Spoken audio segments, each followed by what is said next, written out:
Hi, ma'am. First question, ma'am. Uy!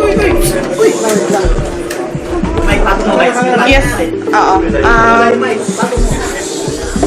Meron na.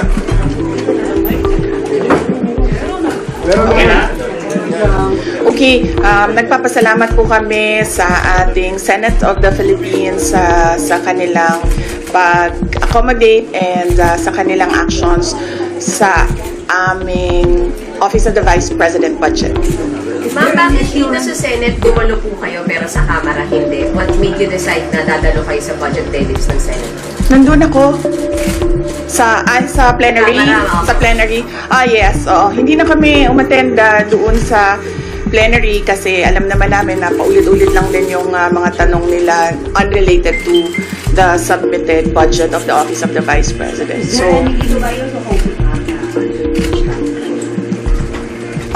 of course, lahat ng personnel ng Office of the Vice President are hopeful na madagdagan yung budget dahil yun nga, na-explain naman kanina sa statement ni Senator Bongo na gusto naman din talaga magtrabaho ng lahat. And kung walang budget, walang project, wala din silang gagawin. At meron ding mga personnel na mawawalan ng trabaho kapag tinanggal yung budget para sa kanilang sweldo. Malaking bagay ba na napalik, ma'am? Malaking bagay po sa OVP na napalik yung budget nito? Or mababalik? Of course, yes. Kung mababalik siya, malaking bagay siya. Dahil hindi namin hihindian yung mga lalapit sa opisina namin para humingi ng tulong, particularly yung medical and burial assistance dahil yun talaga yung pinaka marami na mga requests na lumalapit sa Office of the Vice President. May commitment po ba ang Senate leadership na ibabalik yung pinag-ito po? Wala silang commitment, but sinabi nila pag-uusapan. So open kayo na. Yung 1.3 billion pesos or kahit a fraction of that lang may balik. O buo kung kailangan? Wala na akong wish sa budget. Sinabi ko na nga noong nandun kami sa House of Representatives na kung ano yung pleasure ng Congress, both House of Representatives and Senate, yun na yung masusunod.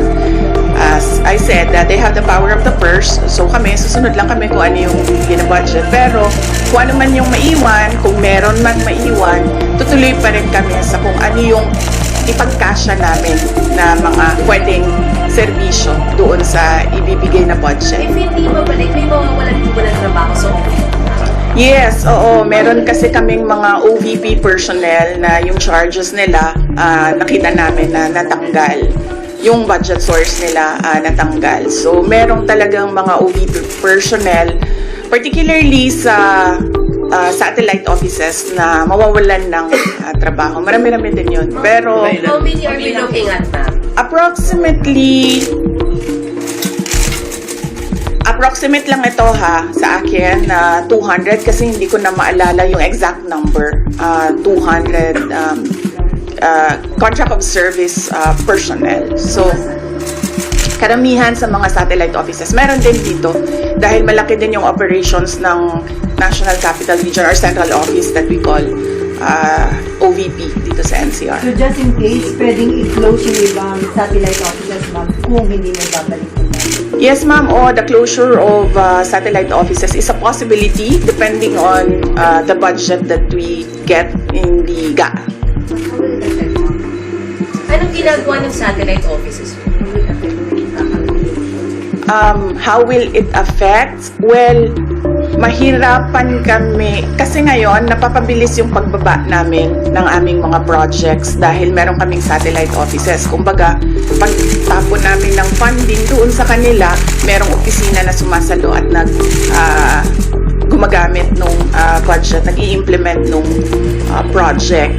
Pag nagsara yung satellite office, wala nang tao na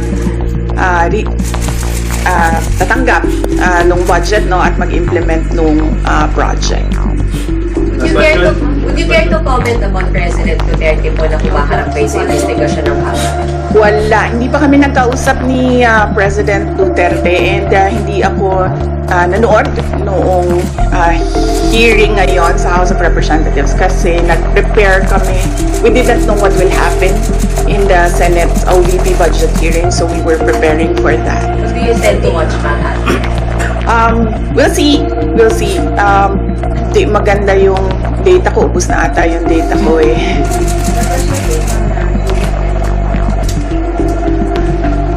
Well, ang pag-attend naman sa hearing tulad ng sa nangyayari sa amin sa Office of the Vice President, as a personal decision talaga ng tao na inimbita, no? Tulad sa amin, yung iba gusto pumunta, yung iba inuuna nila yung trabaho nila. So, pero sinasabi naman nila, ini-explain nila ng maayos kung bakit makakarating or hindi makakarating. And nagko-cooperate naman yung pumupunta. So, it's a personal decision kung mag-attend or Do hindi. you expect a fair hearing for your father sa Quadco? Of course not. No, I do not expect fairness. Last question. Pero why ma'am? Ma'am, why po? Because it's clearly a political persecution. Nakita ko na nga, ilang beses ko na inulit, no? Last year pa lang, even if approved naman sa NEP yung budget ng OVP, pagdating namin sa House of Representatives, binanatan kami ng binanatan, pinalabasan kami ng AOM, ng COA, sunod-sunod. And then, ngayon, nakita natin, yung budget hearing namin, yung mga tanong, hindi naman related sa mga proposals namin ng mga projects. Related siya sa confidential funds. So, nandun pa rin yung storyline nila na attack sa confidential funds. And, so yun nga, nakita naman natin na pag slash ng budget ng Office of the Vice President, at hindi lang yan, madaming naaapektuhan at madami ang mga tao na nakapalibot sa amin na hinaharas, pinapahirapan, mga ganon. But then again, sa akin, I'm a politician, that is okay with me. Kasama yan sa trabaho ko. Ang hindi ko lang gusto dito is nadadama yung mga ordinary employees, particularly ng Office of the Vice President and yung mga kaibigan. Pagdating naman kay President Duterte, this is yung sa kanya naman is yung paghahabol sa kanya ng ICC, paghahabol sa kanya sa alleged EJ case nung administration niya. Bakit?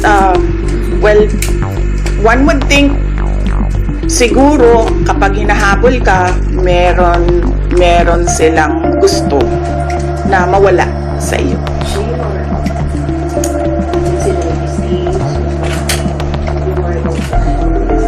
Do I worry about the former president?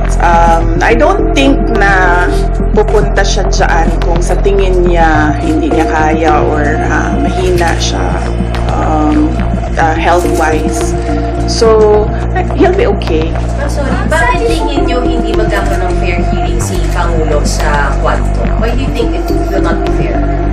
Tulad na lang din ng experience namin sa House of Representatives, no? They use the rules according to their pleasure. Yung rules ng House of Representatives, makikita natin na kahit unconstitutional na, yung rules ay ginagamit pa rin. Kahit wala sa rules, ay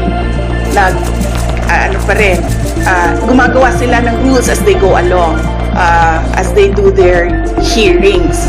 In fact, the very reason kung bakit hindi ako nag-oath noong first time ako umattend ng kanilang hearing, because their rules do not require an oath for a resource person. Clear doon sa rules nila, nakalagay doon witnesses lang ang nag-o-oath. Pagkalagay naman nila sa akin doon, resource person. So, makikita mo, ako, kasi ako wala namang mawawala sa akin. So, I can stand my ground and say na no, hindi ako mag-oath. Pero yung mga maliliit na tao, na ordinary employees na tinatakot, pinapahiya, syempre, they cannot say, oh, no, I will not take my oath because hindi naman required ng rules yan. Wala nang rules doon, kung makikita ninyo. Wala nang rules doon sa House of Representatives. In fact, Last question, can you wrap up your question? Mas Yes. sabi po ni former President Duterte sa House, dapat nga daw po madaliin na or hurry up dun sa ICC. How should we interpret that? Exactly as it is. Gusto niya na siguro na ipagsabay na yung investigation ng Quadcom sa EJK and ng ICC sa EJK para siguro magawa na at matapos na. But does that mean kinikilala niya na yung jurisdiction ng ICC? Well, that I do not know. That is a question that has to be answered by the lawyer of former president. Thank you. Ma'am, ma'am, isa lang. Yes. Kailan lang po ba hindi kayo pupunta talaga sa hearing ng House? Hindi na nila ako iniimbita. The last time na inimbita nila ako was yung first. Hindi nga ata ako inimbita eh. Inimbita ba ako nung first? Parang hindi, no? Pero pag inimbita Nung first lang, the very first hearing na imbita ako. And then after nun, I've not received invitations from the Good Governance Committee. But if they invite you, ma'am? Well, depende. Kung ano na naman yung mga tanong nila. We've been asking them kung ano ba talaga yung legislation na kinakraft nila. And hanggang ngayon, wala naman silang sinasabi kung ano yung legislation in aid of legislation nila dyan. Okay, yes. Last. Ma'am, you have mentioned First Lady Lisa Marcos now in your previous press conference, I think twice or thrice. What exactly is the role of the First Lady sa pang-aaras mo sa inyo?